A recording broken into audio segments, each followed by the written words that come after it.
in a dungeon. I can't see very well. Let's keep moving.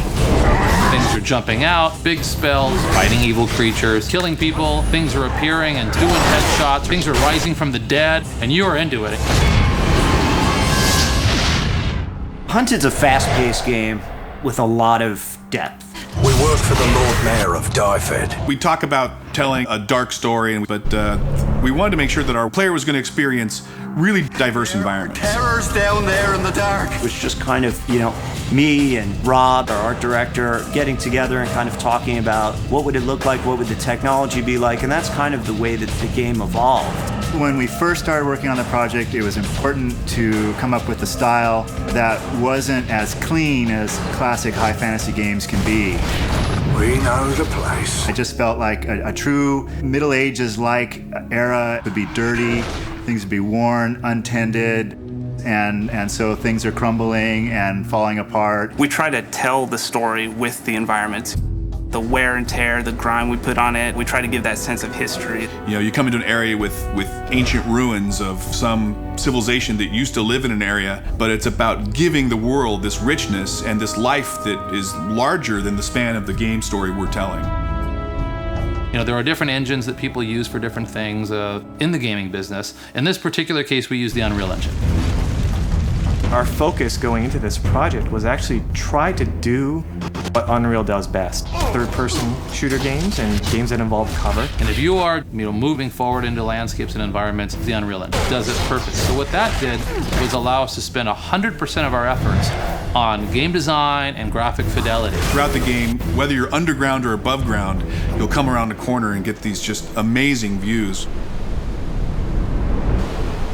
We want to have a heavy element of verticality in our levels.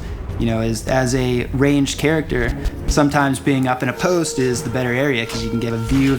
As more of the melee character, you can sit there and protect that area. Use a little help here. Well, this is one of the final areas. When we first started, we talked about doing a tower and doing something big, but it's been done so many times, and we thought, let's do a giant pit instead.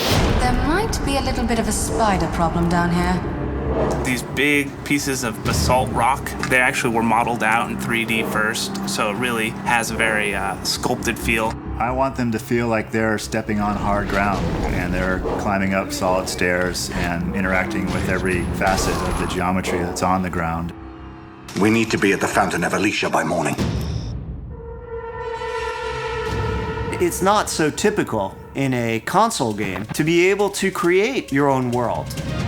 But I can't thank you enough. What happens if I could build my own dungeons? And that was the founding principles of Crucible. What we allow the players to do is, jump in there, grab these unique levels that we created, put them in a map, populate them with the enemies you want and the way that you want, and create an experience for somebody else. There's a whole list of parameters that they can put on, whether it's timed or how many waves of enemies. We just give the user the ability to be the game maker. At first, when the idea was pitched to me, I actually thought we were crazy. Those beasts are everywhere. So this team goes in there, and they're actually making the levels awesome. What we ended up designing was actually a very cool system. When users fire it up for the first time, they're not going to be intimidated, and it's very straightforward to use. The spark for Hunted comes from a lifetime of making and playing fantasy games. We have this tremendous love for the richness to the world. Find your feather. Every rock, every bit of dirt, every tile of broken pottery, every wall, every bird. It's immersing yourself in this world and this experience, the emotional attachment to the world. It's a roller coaster.